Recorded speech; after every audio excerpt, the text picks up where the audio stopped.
Балалар, сіздер балдырған журналы туралы естіген боласыздар. Ол республикалық балалар журналы. Осы журналдың 2019 жылғы 9 нөмірінде бір өте қызық ертегі бар екен. Ол ертегі Дана Қораз деп аталады. Оның авторы Роза Әбдіқадырова. Енді осы ертегіні тыңдаймыз. Ертеде бір үйдің дана қоразы болыпты. Әу баста ол мекендер мен балапандарына құрт-құмырсқа іздеп, көң-қоқсықты бұрқыратып шашып, елеусіз өмір кешіп жатыпты. Бұл аулада 3-4 мекен мен 7-8 балапаннан басқа өмірі ұйқысы қанбай маужырап жүретін жолбарыс атты жалқау ит те тұрады екен.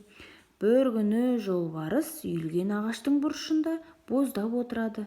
Қасына қаңғалақтап қызыл қораз кеп: «Қоқ, ешпендеге залалың жоқ. Сұғанақтықты білмейтін, тойсаң да тоқ, тоймасаң да тоқ. Маңқиған сені кім ренжітті?» дейді таңғырап. «Ренжігенім рас, бұл үйден кетіп көзімді құртамын». «Қоқ, жазған-ай, сонша жәбірленетіндей не жазып қалып едің?» «Қоқылдап қоймадың ғой, бәріне сенің ақ тауықтарың кінәлі. Өздері желігіп бір жерге тұрмайды. Бүгін тағы біреуін оңай олжаға кәнігіп алған қу түлкі қағып кетіпті». Қожайын қатты ашуланды. «Мал бас неме, тауықтар таусылғанда қу түлкі өзіңді сазға отырғызып кетеді. Ауладағы тауықтарға ие бола алмасаң, барыңнан жоғың табаныңды жалтырат», деді. «Бұл үйге күшік күнімнен келіп бауыр басып қалдым емес пе? Қай жаққа кетерімді білмей басым қатып отыр қызыл қораз», деп ағынан жарылды жолбарыс. Қызыл қораз одан бетер безілдеп әбігерге түсті. «Біздің қоразға не болды екен?» деп зәрелер ұшып балапандарын шұбыртқан мекендер де жинала бастады. Қыт-қыттап оған қызыл қораз қосылып, ауланы азан-қазан етті. Мән-жайды естіп білген мекендердің бірі: «Жолбарысқа көмектесуіміз керек», деді ойлана. «Бірақ қалай? Түлкіге қарсы тұрар қайрат та, жасар қулығымыз да жоқ». «Қол қусырап отыра бермейік. Түлкі туа айлакер болды демейсіңдер. Біздерде де бір амалын ойлап тауып тіршілік етуіміз керек. Жолбарысты қалай құтқарсақ екен?» Бұл ұсынысты жасаған қызыл қораз еді. Бір кезде ол таптым деп безілдеп қоя берді. «Мына шігіркінге не болып қалды?» дегенде жолбарыс оған жаутаң қарады. «Достым, мен амалын таптым. Қу түлкінің көзіне көк шыбын үймелейтін болады. Айласы жер астында деп айдар тағылған түлкіңді енді көріп алдық.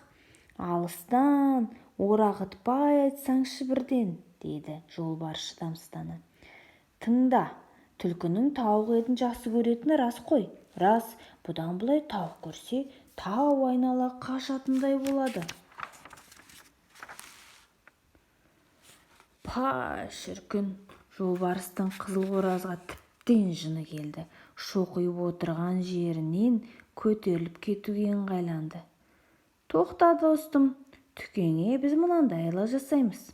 Ана біздің үйдің бақшасының бас жағындағы тоғайды көрдің ғой?» «Көрмегенде?» «Тоғайдың бергі бетіндегі дәу қайыңды білесің ғой?» «Білемін. Мен ертең сол қайыңның бұтағына қонақтап алып шақырам. Ал сен көрші үйдегі тазы мен төбетті ертіп, сол маңда жасырынып жатасың. Мені естіген қу түлкі мені жеуге жетіп келеді.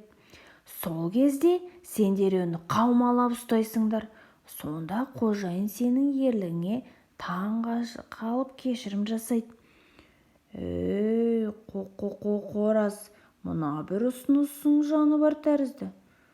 Бұл көкектің бостан босқа сөйлемейді», деді қораз маңғаздана. Ертесі үлкен қайыңға жақын жерде жасырынып үш ит жатты да қораз бұтақта қонақтап алып бар даусымен шақырды. Айтқандай-ақ қалың ағаш арасынан түлкінің тұмсығы көрінді. Абайлап басып қайың түбіне жетті. «Әй, әңгүдік, орманды өрт шалғандай айқалағаныңа жол болсын», деді түлкі құйрығын бұлаңдатып. «Бүгін бір мекен жоғалып кетіп еді, соны шақырғаным ғой». «Ондай болса, бақырмай төмен түс. Ол мекен жақын маңда. Бермен кел, жөн сілтеп жіберейін». Түлкі әтешке жолыққанына қатты қуанды, сілекейі шұбырып кетті. «Қазір түке», деп қызыл қораз қолап достарына белгі берді. Түлкіні арсылдаған төбеттер қоршап алды. Қай жаққа қашарын білмеген ол қатты састы. Тісін ақситып, айбат шеккеннен басқаға мұршасы келмеді. Шала жансар ұры түлкіні жолбарыс үйге алып келгенде қожайын таң-тамаша болды. Осы күннен бастап қызыл қораз ауладағы тауықтар арасында дана қораз атанды. Тіпті тауық қорада «Қызыл қораз данамыз, қорғанамыз, панамыз. Бізді айлакер атанып, түлкі аулайтын боламыз» деген өлең де тарады. Енді дана қораздың даңқы бұрынғыдан да артты.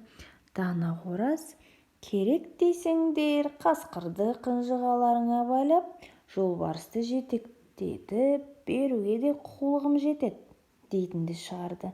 Кез келген жерді кезіп кете беретін болды.